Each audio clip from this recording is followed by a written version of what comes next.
कोल्हापुरातील प्रसिद्ध प्रकाशन यांच्या वतीने डॉक्टर सुनील कुमार लवटे सर यांना 70 वर्ष पूर्ण झाले आणि त्या निमित्ताने विविध मान्यवरांच्या मुलाखती आणि सरांच्या आयुष्यातील विविध पैलूंवर प्रकाश अशी एक शृंखला सुरू आहे।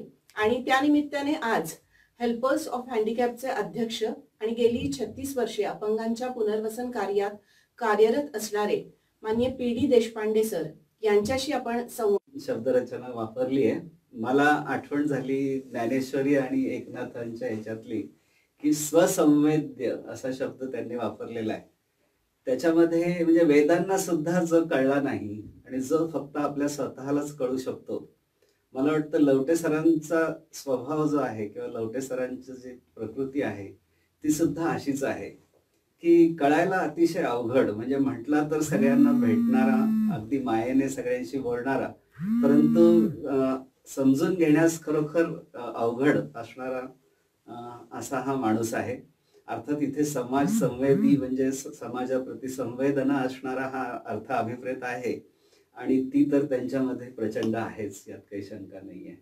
तर शीर्षकाला पहिले मी दाद देतो आणि मग पुढे आपण बोलू। हो, धन्यवाद सर। सरांच्या आजवरच्या कार्याकडे पाहिलं तर एक उत्तम शिक्षक ते समाज शिक्षक ही भूमिका सर वठवत आहेत आणि भारतातच नाही तर पूर्ण देशामध्ये हिंदीमधील प्रसिद्ध साहित्यिक म्हणून सरांचं नाव आहे। आणि कोल्हापूरकरांना एक त्यांची वेगळी ओळख आहे, ती त्यांनी केलेल्या वेगवेगळ्या समाज संवेदी आंदोलनामधून, म्हणजे 1975 साली सरांनी आणीबाणी विरोधी आंदोलन केलं आणि त्यानंतर बाल हक्कासाठी आंदोलन, बालमजूर विरोधी आंदोलन, गुटखा विरोधी आंदोलन, प्रदूषण विरोधी आंदोलन, म्हणजे जिथे जिथे समाजाला गरज आहे तिथे तिथे सरांनी आंदोलनातून आपला आवाज उमटवलेला आहे। सर, तुमची आणि लवटे सरांची ओळख कशी झाली, काही आठवते का? हा, मला आठवतंय। मी साधारणतः 1980 ला कोल्हापूरमध्ये आलो आणि साधारणतः 84च्या सुमारास मला जे प्रायव्हेट हायस्कूलचे पळसुले सर होते त्यांनी ते खूप कौतुकाने बोलायचे डॉक्टर लवटेंबद्दल आणि त्यांनी मला सुरुवातीला लवटे सरांबद्दल माहिती सांगितली आणि 84 साली आम्ही हेल्पर्स ऑफ द हँडिकॅप्ड संस्थेचं कामही सुरू केलं। तोपर्यंत सर सामाजिक क्षेत्रातले एक आघाडीचे कार्यकर्ते म्हणून प्रस्थापित झालेले होतेच, त्यामुळे आमच्या कार्यामध्ये सुद्धा त्यांचं मार्गदर्शन मिळायला सुरुवात झाली आणि त्यांचा माझा प्रत्यक्ष परिचय सुद्धा झाला। एक म्हणजे त्या काळी ते एक समाजसेवा नावाचं एक त्रैमासिक संपादन ते करत असत आणि ते म्हणजे राज्य पातळीवरच्या सर्व स्वयंसेवी संस्थांचं एक मुखपत्र असं त्याचं स्वरूप होतं। आणि मग सरांनी त्यांना कसं वाटलं माहिती नाही, पण त्यांनी मला लिहायला सांगितलं, त्यामध्ये अपंग पुनर्वसनाबद्दल लिहायला सांगितलं। म्हणजे माझा त्यांचा तसा परिचय फारसा नव्हता किंवा मी लिहिलेलं त्यांनी कधी काही वाचलेलं असण्याची शक्यता नव्हती, परंतु त्यांना कसं वाटलं की मी लिहू शकेन आणि त्यांनी मला एक लेख लिहायला सांगितला होता। तिथपासून मग आमचा परिचय अधिक दृढ झाला। अच्छा, म्हणजे एक लेखक आणि संपादक अशी ती ओळख सुरू झाली आणि बेसिकली सामाजिक कार्यामधले आम्ही दोघंही होतो त्यामुळे। सर, तुमच्यावर लवटे सरांचा कसा प्रभाव तयार झाला? हा, लवटे सरांचं एकूण आयुष्य असं खूप प्रेरक आहे। म्हणजे अतिशय प्रतिकूल वातावरणामध्ये त्यांचा जन्म झाला, म्हणजे खाली जमीन वर आकाश हे त्यांच्या आत्मवृत्ताचं नावच खूप सूचक आहे। आणि अशा परिस्थितीमध्ये जी व्यक्ती जन्माला येते तर त्याला खरं म्हणजे एक मूलभूत त्याने आपल्या आयुष्यामध्ये काही निर्माण करणं, म्हणजे आपण असं म्हणूया की अगदी पदवीधर होणं हे सुद्धा खूप चॅलेंजिंग असू शकतं, परंतु सरांना नेहमी लांब पल्ल्यांचा ध्यास असलेला आपल्याला दिसतो। म्हणजे त्यांनी MA केलं, नंतर अगदी शिक्षक म्हणून नोकरी चालू असताना त्यांनी डॉक्टरेट केलं, म्हणजे हे किती वेगळे पण आहे। त्यानंतर मग ते स्वाभाविकपणे प्राध्यापक झाले। प्राध्यापक झाल्यानंतर त्यांनी म्हणजे विद्यापीठाच्या अभ्यासक्रमाची पुस्तकं वगैरे लिहिली, त्यामुळे स्वाभाविकपणे ते परत विद्यापीठाकडे गेले। आणि मला असं वाटतं की सरांची जी विचारधारा आहे त्याचा आपण जर का मागोवा घेतला तर मला असं वाटतं की महात्मा गांधी, विनोबा, साने गुरुजी अशी आंतरभारतीची जी काही धारा परंपरा आहे, आहे, हा जी आंतरभारतीची. परंपरा आहे आणि मग ती वि.स. खांडेकरांपर्यंत हो. अशी येते. आणि सर हे त्या परंपरेचे एक पाईक अगदी सुरुवातीपासून राहिलेले आहेत. आणि त्यामुळे त्यांच्या व्यक्तित्वाला एक वेगळेपण जे लाभलेलं आहे, जे एक संवेदी व्यक्तिमत्व त्यांचं जे झालं, ते मला वाटतं ह्यातून झालेलं आहे. आणि एक अतिशय उदार मनस्क, म्हणजे एका बाजूनी आपला स्वतःचा वैयक्तिक आयुष्यामध्ये प्रस्थापित होण्याचा संघर्ष आणि तो करत असताना आपल्यासारख्या इतर लोकांना वरती नेण्याची एक हो. प्रकारची असोशी, असं एक खूप वेगळेपण मला त्यांच्यामध्ये दिसतं.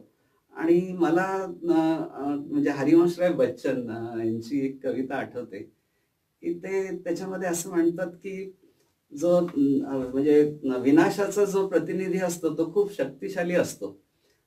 आणि जो निर्माणाचा प्रतिनिधी असतो त्याला ते कवी प्रश्न विचारतो, की जो बसे हैं अच्छा. उजड़ते हैं प्रकृति के जड़ नियम से, जो बसे हैं उजड़ते हैं प्रकृति के जड़ नियम से, किंतु किसी उजड़े हुए को बसाना कब मना है अंधेरी रात पर दिया जलाना कब मना है.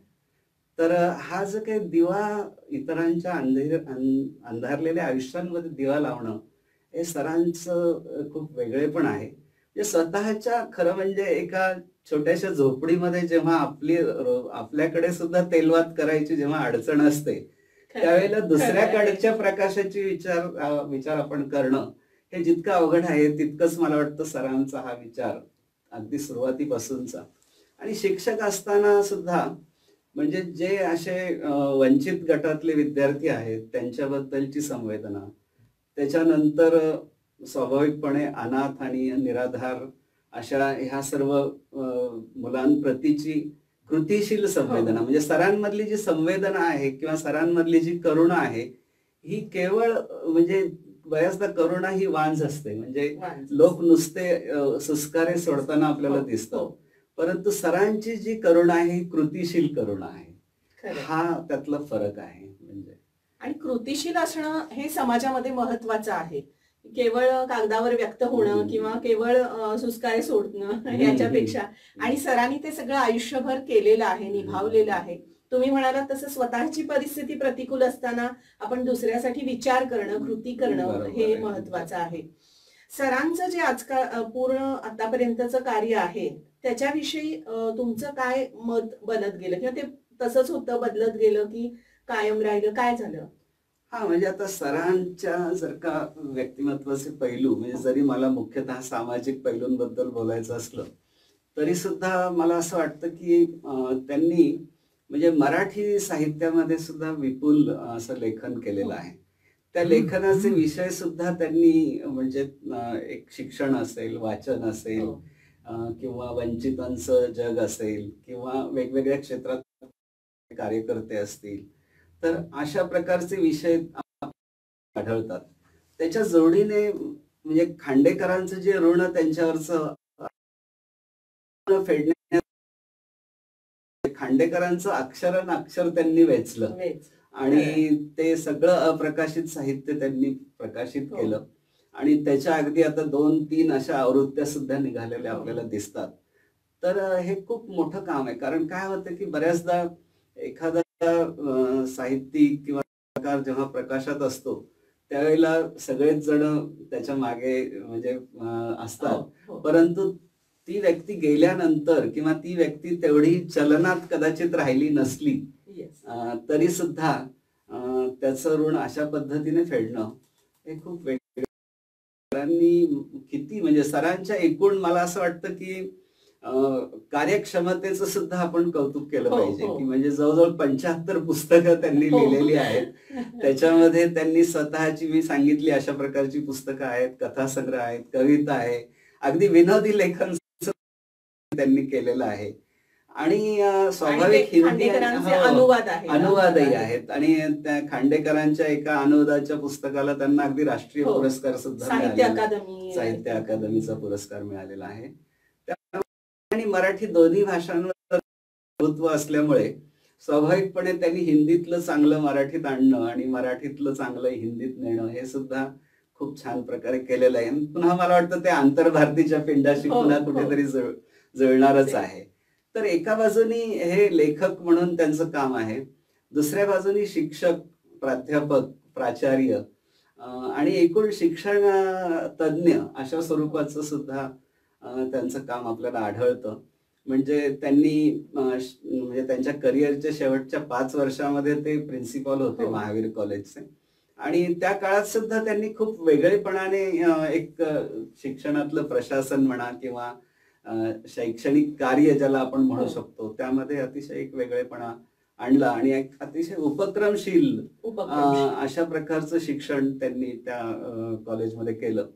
आणि आमच्या संस्थेची मुलंही त्याच कॉलेजमध्ये जातात. त्यामुळे मला खूप जवळून माहिती आहे, की अपंगांच्या अडचणी समजून घेऊन कॉलेजमध्ये त्यांना अनुकूल अशा प्रकारची रचना निर्माण करणं, सपोर्ट सिस्टीम निर्माण करणं. यूजीसीची एक स्कीम होती, की ज्याच्या मला वाटतं असं अंतर्गत पहिलं कॉलेज असेल की हो, अगदी, अगदी. म्हणजे महावीर अपंग स्नेही महाविद्यालय म्हणून आपण महावीर कॉलेजचा उल्लेख करू. आज सुद्धा महावीर कॉलेजची ही परंपरा कायम आहे आणि अपंग मित्र म्हणता येईल अशा स्वरूपाचं हे कॉलेज आहे. कॉलेज. तर त्याच्यामध्ये त्यांनी आपल्याला ह्या अपंगांच्या सर्व अडचणींना समजून घेऊन खूप चांगलं एक सहकार्य निर्माण केलेलं होतं. तर असं ते ज्या क्षेत्रात आणि बालकल्याण संकुल म्हणजे रिमांड होमचं बालकल्याण संकुलामध्ये अच्छा. रूपांतर करणं हे खरंय. सुद्धा मला वाटतं एक खूप महत्वाची गोष्ट आहे. कारण रिमांड होम म्हटल्यानंतर आपल्याला ते सगळं कुठेतरी असं कैदेत ठेवल्यासारखेच जो ते काही फील येतो, डोळ्यासमोर गज येतात. डोळ्यासमोर आणि सरांनी मात्र त्याचं एक अतिशय सुंदर असं रूपांतर केलं. त्या काळामध्ये त्यांनी म्हणजे इथे अगदी राज्यव्यापी असे मेळावे सुद्धा घेतले, ज्याच्यामध्ये खूप उत्तम प्रकारे सर्व प्रकारचे सर्व जिल्ह्यांमधले काही बालकं इथं आलेली होती आणि त्यांच्यासाठी मनोरंजनापासून ते काहीतरी उद्बोधनापर्यंत खूप उत्तम उपक्रम सरांनी घेतलेले आहेत. एकंदरीतच म्हणजे त्यांच्यामध्ये एक विचारांचा वेगळेपणा आहे. म्हणजे लांब पल्ल्यांचा ध्यास मी मगाशी म्हणालो, त्याबरोबर एक लाँग टर्म व्हिजन आहे, की दूरदृष्टी जी लागते, की एखाद्या कार्य उभं करण्यासाठी. म्हणजे अगदी कधी-कधी काय होतं, की खूप छोट्या-छोट्या गोष्टींनी आपण संतुष्ट होत असतो, समाधानी होत असतो आणि आपल्याला वाटतं, की आपण खूप काही साध्य केलं. परंतु सरांकडे जर बघितलं, तर ते नेहमी एका क्षेत्रातून दुसऱ्या क्षेत्राकडे जातात. परत ते कदाचित शून्यातून सुरुवात करतात आणि तिथं परत काहीतरी असं लँडमार्क असं काम करतात. म्हणजे आता म्युझियम्सचं काम म्हणजे हे सुद्धा परत एकदा खांडेकरांच्या ऋण फेडण्यातला भाग समजू शकतो आपण. तर म्हणजे जे की म्हणजे त्यांच्याकडे खरं पाहिलं तर आधी कुठलाच अनुभव नव्हता. परंतु आता महाराष्ट्रामध्ये मला वाटतं 3-4 मोठी म्युझियम्स सरांमुळे उभी राहिली. हो. अगदी नाशिकमध्ये आहे, शिरोड्यामध्ये आहे, अच्छा. आपल्या शिवाजी विद्यापीठामध्ये हो. आहे. तर हे म्युझियम्स उभं करण्याचं कामही त्यांनी केलेलं आहे. करवीर नगर वाचन मंदिराचे अध्यक्ष म्हणून सुद्धा त्यांनी खूप उत्तम सुरुवात केलेली होती. ती त्यांची जी काही म्हणजे आपण म्हणूया की इनिंग होती ती थोडीशी मध्येच संपली. परंतु त्यातून नुकसान कदाचित त्या म्हणजे संस्थेचं झालं असं माझं मत आहे. की सर एक वेगवेगळ्या कार्यांमध्ये जे गेले ते काही वेळेला त्याच्या मागे काही कटू प्रसंग होता. परंतु तरी सुद्धा ती कटुता त्यांनी आपल्या पिंडामध्ये येऊ दिली नाही. परत जिथे गेले तिथे ते निर्मळतेने आणि तितक्याच म्हणजे हसत खेळत म्हणूया किंवा आनंदी मनाने पुन्हा नवीन क्षेत्रामध्ये गेले आणि पुन्हा तिथे वेगळं चांगलं काम त्यांनी केलं असं आपल्याला दिसतं. म्हणजे मानवाधिकार संस्थेचं त्यांनी प्रतिनिधित्व कोल्हापूरमध्ये केलं. म्हणजे किती एका माणसाने किती गोष्टी कराव्या हे खरोखर म्हणजे आश्चर्यकारक आहे.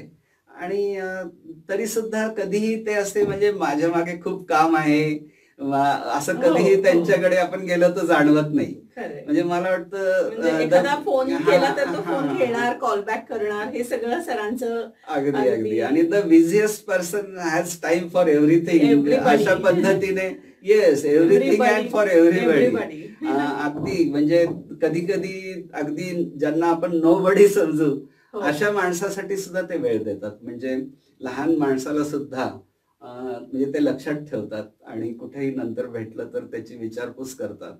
आता दरवेळेला मी जेव्हा त्यांच्याकडे जातो हेल्पर्स ऑफ द हँडिकॅप्ड संस्थेसाठी मार्गदर्शन घेण्यासाठी, काही प्रश्न असेल त्यावेळेला जातो. दरवेळेला ते निघताना मला म्हणतात, की "बघा काही अडचण असेल, अगदी आर्थिक असेल तरी सांगा." मी त्यांच्याकडनं बाकी सगळं सहकार्य घेतलं, परंतु अजून संस्थेसाठी आर्थिक सहकार्य घेतलं नाही. कारण काय, तर मला असं वाटतं, की जेव्हा तो बेअरर चेक आपल्याकडे तो म्हणजे ब्लँक दिलेला आहे, तर तो आपण एनकॅश नाही करायचा. ते आपलं एक खरंच आयुष्यभराची पुंजी आहे. आणि त्याच्यापेक्षा अतिशय मोलाचं म्हणजे आर्थिक निधी येतो जातो, प्रसंगी थोडं कमी पडतो वगैरे हे चालूच असतं जेव्हा आपण सामाजिक काम करतो. परंतु त्या कामाला दिशा देणं, त्या कामाला एक आपण म्हणूया की योग्य पद्धतीने चाललंय की नाही आणि आणखी जास्त वेगाने आणि आणखी जास्त परिणामकारकतेने म्हणजे आपल्या उद्दिष्टांना न्याय देण्याच्या दृष्टीने कसं केलं पाहिजे, तर हे या बाबतीत सर हे नेहमीच मला मार्गदर्शन करत आलेले आहेत आणि त्यातून आपल्या हेल्पर्स ऑफ द हँडिकॅप्ड ह्या संस्थेला खूप मोलाचा असा हातभार लागलेला आहे. तुम्ही म्हणालात ते अगदी खरं आहे. म्हणजे प्रत्येकाला दिवसात 24 तासच मिळतात. पण त्या 24 तासाचा माणूस किती सोनं करतो, किती कार्यरत राहतो. आणि हे सरांकडून घेण्यासारखं आहे, की कुठल्याही क्षेत्रामध्ये गेले तरी तिथे आपला वेगळा ठसा त्यांनी उमटवलेला आहे. आणि जो समाज संवेदी ठसा आहे तो सगळ्यात महत्त्वाचा आहे असं मला वाटतं. सर आता तुम्ही म्हणालात की हेल्पर्स ऑफ द हँडिकॅप्ड संस्थेसाठी तुम्ही सरांकडे मार्गदर्शनाला जाता. तर थोडं विस्तृतपणे तुम्ही सांगाल का की संस्थेच्या उभारणीत किंवा तुमचा एक कार्यकर्ता म्हणून किंवा एक हा जो विकास झाला त्याच्यामध्ये सरांचं कसं कसं मार्गदर्शन लाभलं, काही प्रसंग असतील तर? हा म्हणजे आता अगदी अलीकडे आपल्या हेल्पर्स ऑफ द हँडिकॅप्ड संस्थेमध्ये थोडासा एक सैद्धांतिक काही गोष्टींमध्ये मतभेद सुरू झालेले होते.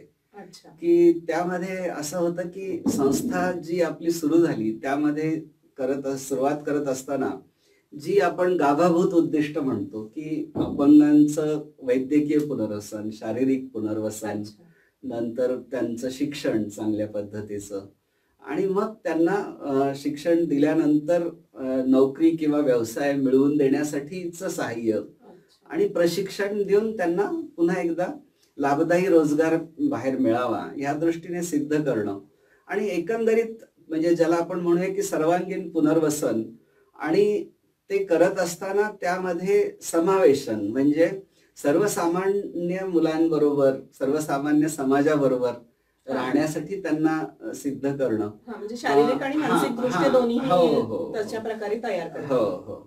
तर ही जी काही गाभाभूत उद्दिष्ट होती ती कुठेतरी थोडीशी गेल्या काही वर्षांमध्ये थोडीशी हल्ली होती आणि काही पायाभूत सुविधा खूप मोठ्या प्रमाणात निर्माण करायच्या किंवा ज्याला आपण म्हणूया की व्यावसायिक उपक्रम खूपच आक्रमकपणे करायचे, याला सुरुवात थोडीशी झालेली होती आणि मग स्वाभाविकपणे जी मूलभूत जी आहेत त्याला कुठेतरी थोडंसं ते मागे पडत चालली होती. तर ह्या सगळ्या परिस्थितीतून बाहेर पडण्यासाठी डॉक्टर लवटे यांचं मार्गदर्शन खूप मोलाचं आम्हाला ठरलं. म्हणजे असं म्हणजे आतापर्यंत एक 2-3 प्रसंग आहेत की ज्यामध्ये मी स्वतः की मला जे वाटत होतं ते मी बघत असे. त्यांनी जर काही सुधारणा सांगितली तर ती सुधारणा मी स्वीकारत असे आणि त्यानुसार मी बदल करत आलेलो आहे आणि त्यामुळे निश्चितपणे आपल्या संस्थेचं निकोप विकास व्हायला खूप मदत झाली असं मला वाटतं. मार्गदर्शकाची जी सरांची भूमिका आहे ती हेल्पर्स ऑफ द हँडिकॅप्ड संस्थेच्या बरोबर आहे. म्हणजे आता काय झालं गेल्या काही वर्षांमध्ये सरांनी सगळी जी काही सामाजिक संस्थांमधली पदं होती ती सगळी पदं त्यांनी सोडलेली आहेत आणि आता जी त्यांची जी भूमिका आहे ती थोडीशी न धरी शस्त्र करी गोष्टी सांगे ना युक्तीच्या चार म्हणजे जो श्रीकृष्णाची जी भूमिका होती त्या भूमिकेत सर आता आलेले आहेत आणि आपण कदाचित 3-4 संस्थांशी संबंधित असतो आणि ते करत असताना सुद्धा आपल्याला सगळीकडे न्याय देता येत नाही, पण सर आज मला असं वाटतं की महाराष्ट्रातल्या किमान 200-300 संस्थांसाठी या स्वरूपाचं काम करतात की त्या संस्थाचे जे महत्वाचे कोणी चालक वगैरे असे लोक आहेत ती मंडळी ही सरांना फोनवरून असेल, प्रत्यक्ष भेटून असेल, त्यांचं मार्गदर्शन घेत असतात आणि अशा स्वरूपाच्या ज्या अडचणी निर्माण होतात, त्यामध्ये सर त्यांना अतिशय नेमकं आणि महत्त्वाचं असं मार्गदर्शन करतात. त्यामुळे हाही रोल सरांचा फार महत्त्वाचा आहे, की एक समुपदेशक, एक ज्याला आपण सल्लागार म्हणू, म्हणजे अ फ्रेंड, फिलॉसॉफर आणि गाईड. म्हणजे माझ्यासाठी तर ते म्हणजे एक मित्रही आहेत बरं का. म्हणजे मला त्यांच्याकडचं कधी काही पुस्तक पाहिजे असेल, तर मी नुसतं म्हटलं आणि मी येतो न्यायला, तर ते म्हणजे 99% असं झालंय, की त्यांनी येऊन मला ते दिलेलं आहे. म्हणजे हे कुठलं प्रेम आहे मला समजत नाही, ही कुठली माया आहे मला समजत नाही. परंतु माझ्यावरती त्यांचा खूपच लोभ आहे आणि माझी ती एक श्रीमंती आहे असं मी समजतो, की डॉक्टर लवटे सरांचा जो लोभ माझ्यावरचा आहे, ती खरंच माझी मोठी श्रीमंती आहे. नक्कीच, नक्कीच. आणि लवटे सरांच्या बाबतीत एक वैशिष्ट्य म्हणजे त्यांना भेटलेल्या प्रत्येक माणसाला असं वाटतं, की सर माझे कोणीतरी खास आहेत. आणि हे सरांचं वैशिष्ट्य आहे, की इतक्या आणि मी सरांसाठी खास आहे. इतक्या सगळ्या जणांशी सरांचं जे असं जिव्हाळ्याचं नातं आहे, प्रेमाचं नातं आहे, मार्गदर्शक म्हणून जो पाठीवर हात आहे, तो मोलाचा आहे असं मला वाटतं. सरांचे कोणते गुण सामाजिक कार्यकर्त्यांनी घ्यावेत असं तुम्हाला वाटतं? आता ह्या संदर्भामध्ये मला म्हणजे बाभ बोरकरांची कविता आठवते. म्हणजे सर हे खरोखर एक देखणं व्यक्तिमत्व आहे. देखणं कसं? हे देखणे पण कशात आहे? अच्छा. तर देखणे ते चेहरे जे प्रांजळाचे आरसे.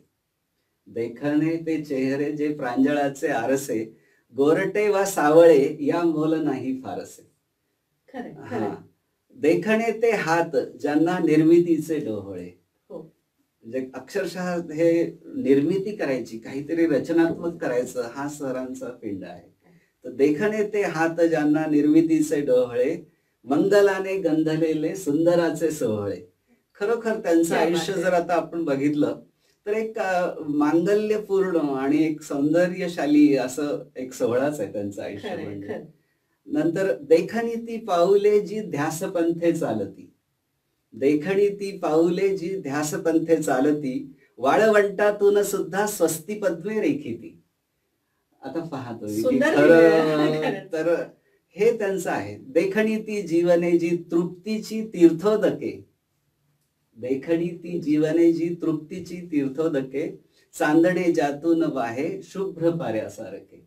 आता मला असं वाटतं की सध्या सरांचा जी फेज आहे, ती अशी शुभ्र पाऱ्यासारखं चांदणं संपूर्ण खरंय, त्यांच्या खरंय. जीवनामध्ये वाहतंय असं मला वाटतं. जे त्यांनी सगळं केलेलं आहे त्याचं समाधान आहे ते. हं. आणि हे चांदणं इतरांच्या सुद्धा अंधाऱ्या नभामध्ये पसरावं, यासाठी त्यांचा प्रयत्न आज सुद्धा तितकाच चालू आहे. खरंय, खरंय.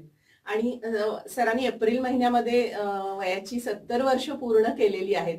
तेव्हा या टप्प्यावर तुम्ही म्हणतात बोरकरांच्या कवितेतलं ते चांदणं सगळीकडे पसरलेलं आहे आणि केवळ चांदण्याचा प्रकाश आहे असं नाही, तर त्या चांदण्याला एक वेगळा गंध आहे आणि हा समाजाच्या संवेदनेचा गंध आहे असं मला वाटतं. मला एखादा तुम्ही प्रसंग सर सांगू शकाल का? आता तुम्ही इतकी वर्षे सरांच्या सहवासात आहात. तुमच्या आठवणीत राहिलेला, मनाच्या कुपीत असलेला एखादा प्रसंग? म्हणजे एक आमच्या संस्थेमध्ये असं झालं होतं, की ज्यावेळेला आम्ही 84 साली संस्थेचं काम सुरू केलं. स्वाभाविकपणे आमच्याकडे त्यावेळेला कुठल्याही प्रकारच्या पायाभूत सुविधा नव्हत्या. आणि आम्ही एक ऑफिस केलेलं होतं आणि आठवड्यातून 2 दिवस, कारण आम्ही सगळी काम करणारी मंडळी होतो. नसीमा दीदी होत्या, मनोहर देशभ्रतार होते, श्रीकांत केकडे होते, मी होतो. तर आम्ही सगळे नोकरी करणारे होतो. आणि त्यामुळे मग शक्यतो आम्ही शनिवारी आणि रविवारी एक ऑफिस ताराबाई पार्कमध्ये केलेलं होतं. भाड्याने घेतलेलं एक क्वार्टर होतं आणि तिथे आम्ही हे काम करायचो, की खेड्यापाड्यातनं अपंग मुलं-मुली तिथे यायचे आणि त्यांचं नोंदणी करायचो आम्ही, की कोणाला कुठल्या स्वरूपाची मदत करायची आहे. तर त्याप्रमाणे सगळं आम्ही पूर्तता करायचो. एकदा काय झालं, की एक माणूस आमच्याकडे आला आणि त्याने गारगोटी परिसरातला तो माणूस होता. आणि त्याने एक असं हे म्हणजे वर्तमानपत्रात आलेली आमची एक कुठलीतरी छोटीशी कार्यक्रमाची बातमी त्यांनी दाखवली आणि म्हणाले, "हे वाचून मी तुमच्याकडे आलोय आणि एक मुलगा माझ्याबरोबर आहे." तर त्यांच्याबरोबर एक मुलगा होता जो की अपंग होता आणि एक प्रकारे अनाथ झालेला होता. अच्छा. अनाथ कसा झाला तर म्हणजे तो त्यांचा मुलगा त्यांचा नव्हता. मुलगा नव्हता. म्हणजे ते एक व्यापारी होते आणि हां. ते आठवडी बाजारातनं परत निघालेले होते अच्छा. आणि त्यांना रस्त्यामध्ये एक माणूस ह्या मुलाला घेऊन उभा होता. त्याने लिफ्ट मागितली. अच्छा. तर त्यांनी लिफ्ट दिली की बाबा अपंग मुलगा दिसला वगैरे हं. आणि मग ते गाडीत बसून ज्यावेळेला पुढे चाललेले होते, त्यावेळेला ते बोलता-बोलता त्याने असं सांगितलं की म्हणजे मला नोकरीची गरज आहे. माझा हा मुलगा इतका अपंग आहे. म्हणजे त्याची आर्थिक गरजा आणि हे सगळं. त्यामुळे मी नोकरीच्या शोधात आहे. मग ह्या माणसाच्या मनामध्ये थोडासा करुणा अशी जागी झाली आणि त्यालाही कुठेतरी दुकानामध्ये एक नोकर पाहिजे होता. बरं. त्यामुळे त्या माणसाला त्याने नोकरीला घेतलं. बरं. मग तो मुलगा त्यांच्या घरामधल्या एका मुलासारखाच वावरू लागला. बरं. एके दिवशी काही महिन्यांनंतर ते जे मुलाचे वडील होते, हं. त्याने कुठल्यातरी कामासाठी म्हणून बाहेर गेले. हा मुलगा घरातच होता. हां. आणि ते जे बाहेर गेले ते परत आलेच नाहीत.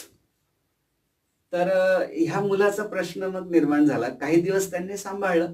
पण शेवटी कितीही दयाळू माणूस असला तरी अशा पद्धतीने आपल्या घरात ठेवता येणं मला वाटतं खूप दुर्मिळ असू शकेल. आणि त्यामुळे त्यांनी ते मग आमच्याकडे घेऊन आले. हं. तर ते घेऊन आले तेव्हा मग आमच्याकडे सुद्धा काही जागा नव्हती, काही नव्हतं. मग आम्ही सरांकडे गेलो. बरं. मग सर म्हणाले, की बालकल्याण संकुलामध्ये म्हणजे याची सोय होऊ शकत नाही. कारण हा ज्या प्रकारचं याचं अपंगत्व आहे आणि ते त्यांना जे काही तिथे एक कोर्ट असतं, त्या हो. कोर्टातनं ती मंजुरी वगैरे हां, घ्यावी आणि लागते. शासकीय नियम सगळे. शासकीय नियम असतात ते. तर ते सगळं होणं खूप अवघड होतं. मग सरांनी त्या काळामध्ये म्हणजे तिथे मला वाटतं शाहूपुरी किंवा एसटी स्टँडच्या परिसरामध्ये एक महिलाश्रम होता, अनाथ महिलाश्रम बरं. होता. तर त्या अनाथ महिलाश्रमामध्ये काही दिवस त्या मुलाला त्यांनी ठेवून घेतलं आणि आमची बरं. अडचण त्यांनी सोडवली. म्हणजे अशा प्रकारे थोडंसं जे काही प्रात्यक्षिक पद्धतीने एखाद्या प्रश्नाचं उत्तर काढणं हं. आणि मग त्या दरम्यानच्या काळात मग आम्हाला हॉस्टेल निर्माण करण्याची निकड खूपच प्रकर्षाने जाणवली आणि मग आम्ही सगळे प्रयत्न करून आपलं मुडशिंगी हो. उचगावच्या तिथे घरोंदा नावाचं हॉस्टेल आम्ही अपंगांसाठी सुरू केलं. म्हणजे त्याच्यामागे हा प्रसंग खूप म्हणजे हां. कारणीभूत आहे, की अशा मुलांसाठी आपण काय करणार? म्हणजे म्हणून मग आपण हॉस्टेल सुरू केलं. तर परंतु त्या मधल्या काळामध्ये सरांनी हे त्याच्यासाठीचा सपोर्ट हा निर्माण केला होता. खूपच अगदी मनाला स्पर्शून जाणारा प्रसंग तुम्ही सांगितलात. एखाद्याला मदत करायची तर ती अगदी मनापासून मदत करायची आणि ती मोलाची मदत करायची हा लवटे सरांचा गुण आहे आणि तो सामाजिक कार्यकर्त्यांनी घेतला पाहिजे असं मला वाटतं. तुमची आणि त्यांची विचारधारा जी आहे ती कशी हं. जुळत गेली सरांची आणि तुमची? हां, म्हणजे सर मला नेहमी म्हणजे भूमिगत कार्यकर्ता असं म्हणतात. म्हणजे अच्छा. म्हणजे तो शब्द मला त्याचा अर्थ म्हणजे काही क्रांतिसिंह नाना पाटील वगैरे अशा अशा स्वरूपाचा माहिती होता. परंतु भूमिगतमध्ये त्यांना असं म्हणायचं होतं, की जो जास्त पुढे येत नाही. म्हणजे अ, पडद्यामागून. पडद्यामागून काम करतो. म्हणजे अच्छा. मीही माझ्या एकूण ह्या सामाजिक जीवनामध्ये अगदी गेल्या पद्धतीने काम केलेलं आहे. आत्ता काही विशिष्ट कारणाने मला पुढे यावं लागलं. परंतु मुख्यतः माझा पिंड तसाच आहे. तर मला असं वाटतं सरांचं सुद्धा बरचसं तसं आहे. म्हणजे जो शब्द ते माझ्या संदर्भात वापरतात, मीही त्यांच्या संदर्भात नक्की वापरेन, की तेही स्वतः भूमिगत कार्यकर्ते आहेत. म्हणजे अ, या हाताने केलेली मदत त्या हाताला कळू नये, हो. अशा स्वरूपाचं त्यांचं सुद्धा हां. कार्य आहे. मी बघितलेलं आहे खूप जवळून. की ज्यांच्या बाबतीमध्ये त्यांनी सहकार्य केलेलं आहे, तर त्यांना त्याचं ओझं वाटणार नाही. हं. अशा पद्धतीने त्यांनी त्यांना सहकार्य केलेलं आहे, वेगवेगळ्या कामाला सहकार्य केलेलं आहे, हे मला माहिती आहे. तर हा कदाचित आमच्यामधला एक सगळ्यात मोठा जुळणारा भाग आहे, की म्हणजे महत्त्व म्हणा किंवा स्वतःची प्रसिद्धी याच्या पलीकडे जाऊन आपल्या कामाला न्याय देणं हा कुठेतरी एक जुळणारा भाग आहे. नंतर साहित्य, कलांची आवड आहेत. आहेतच त्याच्यात. आणि मला असं वाटतं, की एका क्षेत्रातलं काम हे दुसऱ्या क्षेत्राला पूरक ठरत असतं. हो. आणि बऱ्याचदा एखाद्या क्षेत्रामध्ये खूप झटकन तुम्हाला समाधान वाटेल असं काही घडणं अवघड असतं. विशेषतः सामाजिक क्षेत्रात, सुधारणेच्या क्षेत्रात म्हणजे झटपट फळं मिळत नसतात. मिळत नाही. आणि त्यावेळेला तुमची जी उमेद असते ती उमेद टिकवणं हे खूप मोठं आव्हान हा, असतं. आणि उमेद हरण्याचे हां, प्रसंग उमेद पण प्रसंग सारखे येतात. सारखे येतात. तर अशा वेळेला म्हणजे सरांसारखी व्यक्ती की जी वेगवेगळ्या क्षेत्रांमध्ये वाकबगार आहे, ती नेहमीच मला जवळची वाटत आली आणि मला सुद्धा माझ्या आयुष्यामध्ये अ, कमीत कमी 3-4 क्षेत्र मध्ये चांगलं काम करण्याची संधी मिळाली. अ, हाही आमच्या दोघांमधलं एक साम्य आहे असं मला वाटतं. नक्कीच. बऱ्याच वेळा असं होतं की आपण काही कामाला सुरुवात करतो आणि सर म्हणाले तसं नाउमेद होण्याचे प्रसंग येतात. तेव्हा लवटे सरांसारखी व्यक्ती असेल, विचारवंत असेल, तर त्यांचा जो मदतीचा हात आहे, मित्रत्वाचा हात आहे, तो पाठीवर असेल, तर एक लढण्याला आणि पुन्हा काम करण्याला वेगळं बळ येतं. आजकाल तुम्ही सर बघता की समाजकार्यामध्ये दिखाऊपणा खूप होत चाललेला आहे आणि अशा वेळी तुम्ही म्हणाला तसं भूमिगत राहून काम करणं किंवा पडद्यामागे राहून काम करणारी माणसंही दुर्मिळ होत चाललेली आहेत. तर अशामध्ये लवटे सरांच्या कार्याचं मोल खूप आहे आणि तुमच्यासारख्या कार्यकर्त्यांना उभं करण्याचं जे श्रेय सगळं आहे ते आहे असं मला वाटतं. आजकालच्या सामाजिक कार्यकर्त्यांनी सरांकडून हा एक म्हणजे गुण घेण्यासारखा नक्कीच, नक्कीच. नक्कीच आहे आणि तो एक अखंड प्रेरणा स्रोत आहे कोल्हापूरमध्ये. कोल्हापूरच्या परंपरेमध्ये सरांनी आपल्या कार्यातून एक वेगळा ठसा निर्माण केलेला आहे. आज आपण हेल्पर्स ऑफ हँडिकॅप संस्थेचे अध्यक्ष माननीय पी डी देशपांडे सर यांच्याशी संवाद साधला आणि लवटे सरांचं समाज संवेदी माणूस हा एक पैलू आपल्याला समजून घेता आला. तर मी भाग्यश्री प्रकाशनच्या वतीने आपली आभारी Thank आहे you, की आपण thank आपला you. मोलाचा वेळ दिलात सर. सर्व रसिकांना विनंती आहे की भाग्यश्री प्रकाशनतर्फे डॉक्टर सुनील कुमार लवटे सर यांच्या साहित्य आणि विचारांवर आधारित वेबिनार होणार आहे. फेसबुक लाईव्ह वेगवेगळे संवाद होणार आहेत, ते आपण पाहत राहा आणि आपण आपला बहुमोल वेळ दिला याबद्दल धन्यवाद.